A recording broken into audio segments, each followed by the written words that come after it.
Hi, I'm Julian Cozy, and this is my informative speech for College of Lake County Communications 121, taught by Dr. Benzel Odo.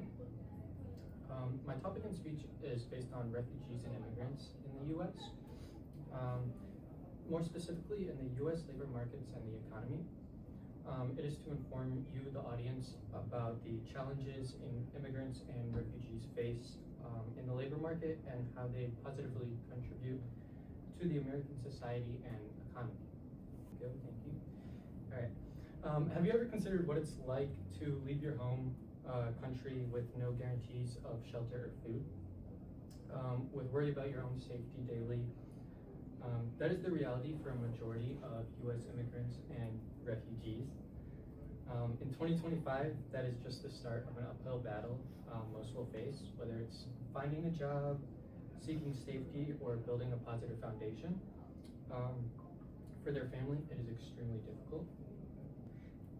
Refugees and immigrants face economic, social, and language barriers in the U.S. labor market. Starting with their economic challenges, many refugees specifically face underemployment, which is a term that describes low wage gaps and working in the same location as one another and making less than the person next to you. For example, many work at warehouses, food services, and heavy labor jobs. Many refugees and immigrants arrive with pro experience or degrees. This is another challenge they must face because these qualifications do not or are not supported in the U.S. Also, without language fluency, many are left with low-paying jobs. English programs as well have been underpaid for a long time and have long wait periods. And another reason, discrimination and bias also have a large factor. Employers might stereotype refugees and immigrants, and they face large wage gaps compared to the U.S. foreign employees.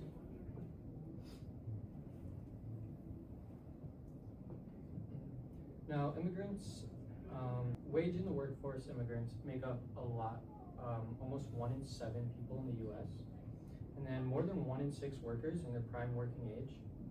Now, these immigrant workers are more likely to be employed in low-wage jobs compared to their U.S.-born counterpart, with about 5.7 million immigrants in low-wage jobs working currently. Compared to other occupations and industries, this is a far superior number.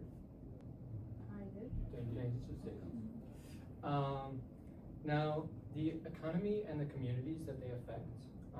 Refugees play an important role in the U.S. economy and communities. Refugees and immigrants fill major labor shortages. They take on jobs that industries facing employee shortages, such as manufacturing, elder care, or food services. They bring very diverse languages, traditions, and values that enrich American life, and that's a strong factor for them as well. Now, immigrants and refugees are also entrepreneurs. If you click on the next slide, please. Studies show that refugees are just as likely, if not more likely, to become business owners compared to U.S.-born citizens.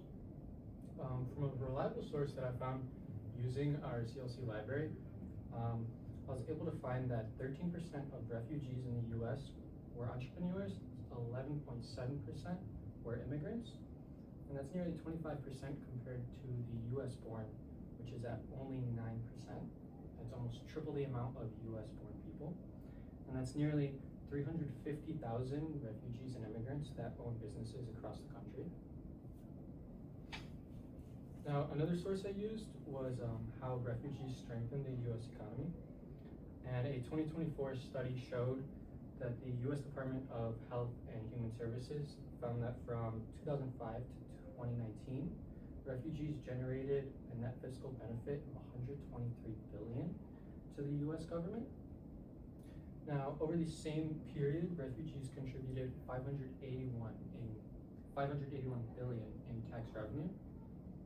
So in total, over $700 billion from refugees and immigrants during those 14 years.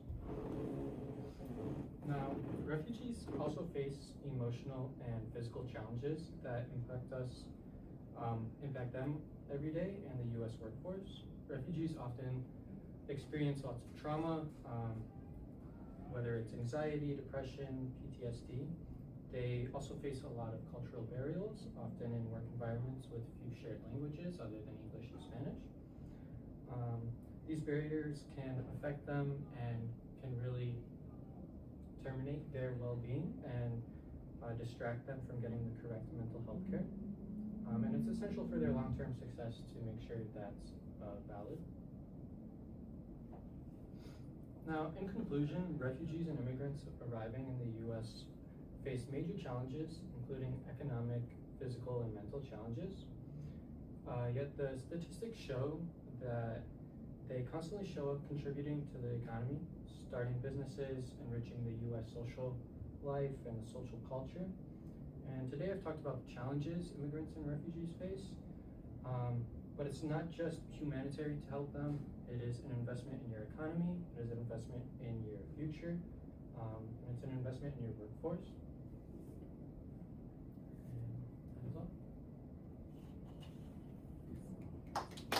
that is all. So how does it feel to be a child of immigrant? It's amazing. Thank you. My name is Orhan. I am from Azerbaijan. My name is Alisher. I am from Tajikistan. My name is Victoria. I'm from Ukraine. My name is Ingrid. I'm from Indonesia. My name is Miguel. I'm from Mexico and Germany. My name is Lesa and I'm from Ukraine and I'm your mom.